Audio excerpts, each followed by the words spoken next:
I want to show you a problem that actually you can use weight percent to work the problem, and there are different ways to work this problem.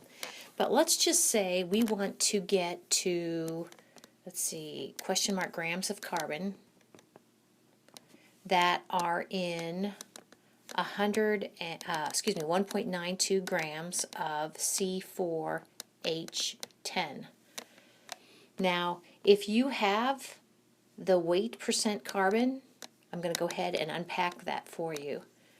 Weight percent carbon, and we kind of talked about weight, yeah, I think we talked about percents before, means, in this case, grams of carbon per 100 grams of the compound, in this case C4H10. So by golly, if we can knock out weight percent of the carbon, weight percent of carbon in the compound, then we can actually use this as a conversion factor, just like it is, to get from grams of C4H10 to grams of carbon.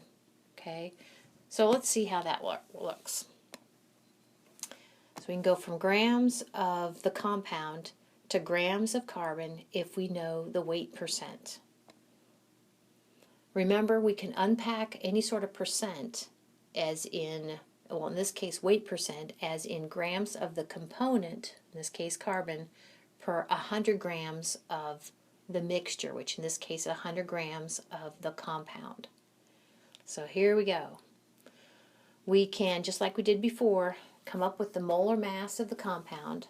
The first term represents the mass that's brought by carbon. There are 4 carbons times the decimal number of carbon. The second term is the mass in the molar mass brought by the hydrogen, 10 times 1.008. Units of molar mass are always going to be grams per mole. Then if we go ahead and take as our basis 1 mole of the compound, can you see where the mass of carbon, what will the mass of carbon be? The mass of carbon will be 4 times 12.001. Okay, so then the mass percent of carbon will be the mass of the carbon, where's my little mass of the carbon, divided by the total mass on a 1 mole basis. To get that into parts per 100, we multiply by 100%, so you're looking at 4 significant figures in your percent. So we're looking at 82.66% carbon. Now, I've been about unpacking things before, and this is a good one to unpack. What that means is that there are 82.66 grams of carbon in 100, that's a lot, 100 grams of the compound, C4H10. We're going to use that as a conversion factor.